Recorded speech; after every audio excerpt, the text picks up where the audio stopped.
Now for the next speaker, may I call upon Dr. T.N.C. Padmanabhan, please. The best trick to treat SVG is not to treat at all. You pray that you don't get a situation where you will be handling, because the immediate results as well as the long-term results are not as gratifying as treating lima or a native vessel. So even if you do a good job in the immediate in the cath lab, the long-term results are not going to be durable. So the basic reason is the pathology of the SVG degeneration is slightly different from that of native vessels. Whatever the plaque burden is enormous. There is both neo-intramedullary hyperplasia as well as accelerated atherosclerosis with a significant component of thrombus in almost 70% of the older SVGs. So even then, we need to do this because the alternative, that is a redo bypass surgery, carries almost threefold mortality compared to a first-time bypass surgery. So if you look at large volume centers, the proportion of PCI interventions is hovering around, I would say, less than 20% of their total interventions. The major problems with this SVG interventions are twofold. In the cath lab, of course, we are worried about distal embolization, and in the intermediate term, I am not even talking about long term, the intermediate term, the restenosis rates are very high despite the use of drug-eluting stents. So in the cath lab, of course, we can circumvent the distal embolization by the use of protection devices, which is a class 1 recommendation in the major PCI guidelines. The role of DES is not as well defined in SVGs compared to the native vessels, because they do not fare as well in SVGs compared to the native vessels. So coming to the tips, a few of them. One is, by and large, we need to use a slightly larger guiding catheter compared to the native vessels. The reason being, if you are using a embolus protection device, it will not go through a 6 French guiding. So probably by and large, then your default procedure access will be ephemeral rather than the radial approach. We have to pay a little attention rather than apart from the size, to the shape of the catheter, because these are man-made holes in the aorta, so getting a proper guiding support is often an issue, unlike the native coronaries. If you are dealing with the right coronary, what we found is, by and large, we can get away with a multi-purpose catheter. In majority of the cases of right coronary, we use a multi-purpose catheter. On an occasion, we have had to switch out to a Amplatz left or a Judkins right. Very rarely we used a right bypass catheter. If you are dealing with the SVGs of the left, our first choice will be either a Amplatz left or on an occasion a hockey stick. Even the right Judkins works well with the left SVG grafts. And coming to the intervention, the role of POBA, if you are talking about POBA, it has a role only in the distal anastomotic sites. But by and large, the default, we need to stent the lesions if it is in the body. This is an example of a bypass graft to a SVG to one of the distal OMs. The guiding catheter we used in this case was an Amplatz left. This is an interesting case where we had to spend a lot of time. The lesion, if you see, it's just proximal to the distal anastomotic site. So we decided that there is no role for a distal protection device. So I'll show you in the subsequent lines what has happened. So the original plan was to put actually a covered stent, that is mesh stent.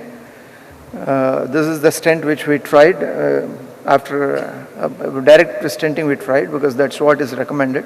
We put actually a body wire as such and tried negotiating the stent. We couldn't go with the stent. Actually here what we did was we took out the stent. Again, they had taken a balloon. Balloon was easily crossing into the lesion. We could dilate it and retried with again the same stent. That was not going. And then we took a drug-eluting stent. We discarded the mesh stent, that is the M guard. Then with the body wire and all, we tried with a DES, even that could not go. And it will be surprising, I would actually take the help of my colleague Dr. Rajpal. Will you be able to tell why this stent could not go? No, We tried all the tricks including body, whatever you name it.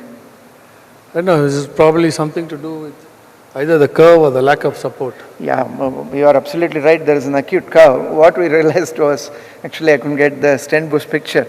There are a lot of clips the surgeon has used. So there is one clip at the bend which posed a lot of problem. So ultimately we ended up doing just a POBA and coming out. And this is the end result after a POBA. We couldn't take any stent despite all our efforts and spending more than 2 hours. So probably these are one of the rare Did your instances. mesh stent get stuck at that point or much higher? No, just at that point.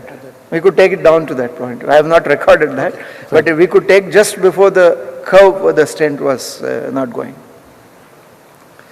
So the other thing which is universally accepted is the protection devices. Our experience has been mostly with filters in the distal protection device with filters. We do not use balloons. If you look at the literature world over, despite this being a class 1 recommendation, the usage is less than 50% in the majority of the centers. We were very comfortable using most of this. Is one example where we used an embol shield from a butt. We could easily deploy this. We find it very convenient if the lesion is, if there is adequate parking zone, that's what we mean. It's easier. Here we have deployed the protection device, then we finished a stenting, drug-eluting stent of this. And the end result is good and we could easily retrieve this. So if you look at the data from the studies, this was the first study, safer one, where they compared a protection device without a compared a protection device and without a protection device. There is a significant, more than 50% reduction in the major events. And all other trials have compared head to head with one device with the other. And universally, all of them have shown that there is a significant benefit of using a protection device in SVGs. Coming to the type of stent, there are 2 stents we use in our center. Default is drug-eluting stent if you are using a protection device. If for any reason we are not able to use a protection device, we have found favor with the M-guard stent. The acute results are quite good with this. We did not have even a single episode of no flow or disturbed embolization when used a mesh stent. I'll just, of course, there are some data to say that stents are better than POBA, but when it comes to DES versus bare metal stents, the studies say there are contradictory reports from most of the studies. And these are a couple of examples of M-guard.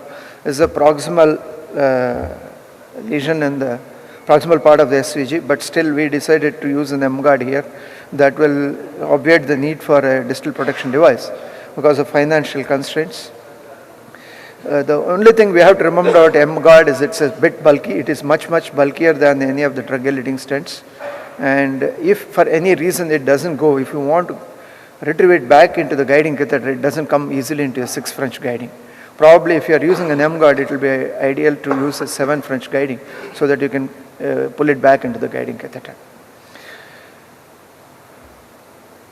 I'll show another example of an M-guard. Though there is a lot of tortuosity and all, we thought there will be some difficulty in negotiating a protection device. That's why we opted for an M-guard in this case. You could easily take the M-guard here. The guiding catheter we use here is a multi-purpose catheter because it's more straight facing downwards. So it gave us a good backing.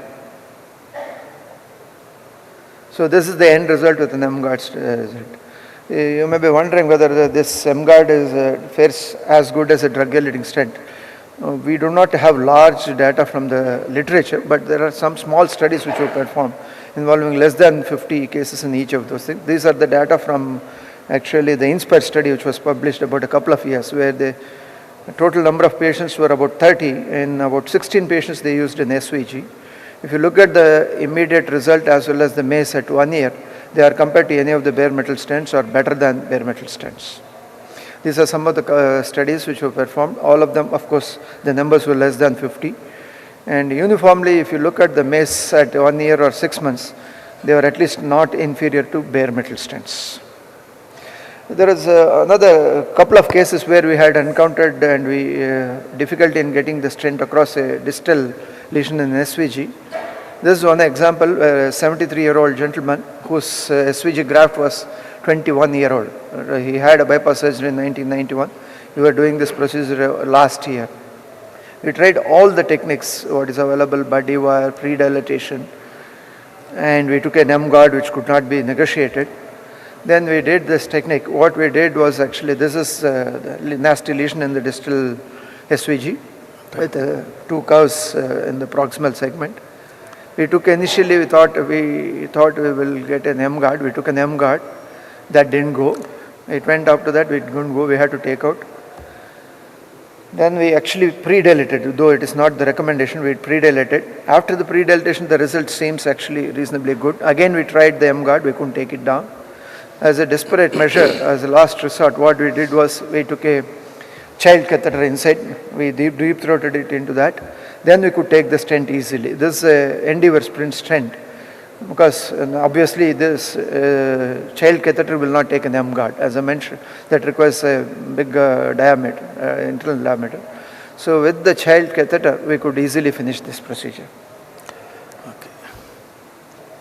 So this is the end result. We have removed the child catheter and we are injecting through the paired and guiding catheter. So another aspect which we used to encounter in the initial practice of ours is the no reflow. This is really good and we can have a stormy course. So of late what we have whenever the thrombus burden or the degenerative material is too much, what we have started doing is prophylactically we give vasodilators. Majority of the cases we used to give verapamil, and on occasion even nitroprusside. What I would like to mention here is there is no role for glycoprotein 2B3 inhibitors in SVG no flow phenomenon, unlike in primary PCS. So if you pre-treat with the vasodilators, the incidence comes down considerably. In the past couple of years, we never had an instance of no reflow or slow flow following a SVG intervention. The best, of course, will be a prevention. We should always keep the native vessel in mind when we are addressing an SVG. If you can tackle a native vessel, it's always better because the result is going to be durable compared to a SVG intervention.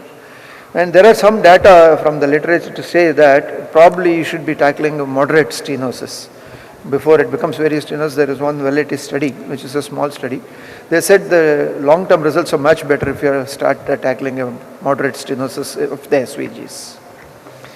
And ideally what is another prevention is if there are no SVGs, that will be the best. Probably you can ask your surgical colleague to avoid SVG, or if there is a need for an SVG, probably that lesion you can address by putting a drug-eluting stent and a hybrid procedure. And summing up, by the default strategy should be an EPD. Failure in the absence of that, probably you can consider this M guard. You can pre-treat these lesions with abundant dose of vasodilators, which will reduce the chances of your no flow or slow flow. There is no role for this glycoprotein 2B3 inhibitors in tackling this no reflow phenomenon.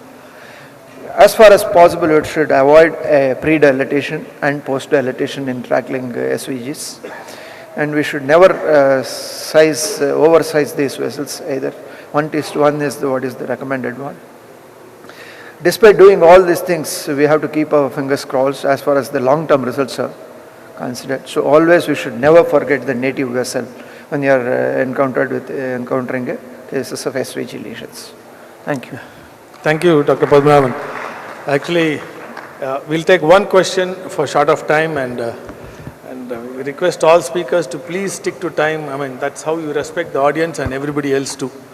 Any question, please, for Dr. Padmanabhan? One thing I would like to say is that any CK bump rise following an SVG intervention has consequences which are much more not nice, whereas compared to a CK bump following a native vessel angioplasty.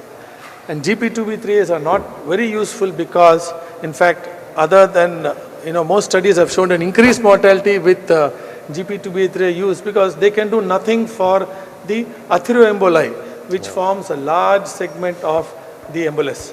So GP2B3 has only one study which showed some use was when it was used with a distal protection device when GP2B3 was used, but that is also not any conclusive, but generally no GP2B3 because you can do nothing for the atheroembolic thing. You cannot do anything for that. Just a comment about vein graft tortuosity. Sorry? A comment about vein graft tortuosity. Pardon? Bends in vein grafts when you're intervening. Yes. The thing to remember is there's a tethering effect, especially if there is an old graft.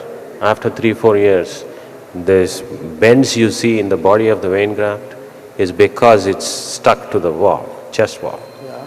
So it's not necessarily a tortuosity. You should try not to straighten them. Number one. Try not to straighten them. Straight, Is what you're saying. yeah, absolutely right. Because Yeah, it's that is tethered to Yeah, the yeah, chest wall. these are, there will be peri-adhesions, yeah. you are- Exactly. Yes, that is very true. Number two is when you stent body of the vein graft, again you take multiple views to see the, what do you call the slicing effect from tethering. That's not a lesion, you should leave them alone. Thank you, Dr. Balram. Thank you.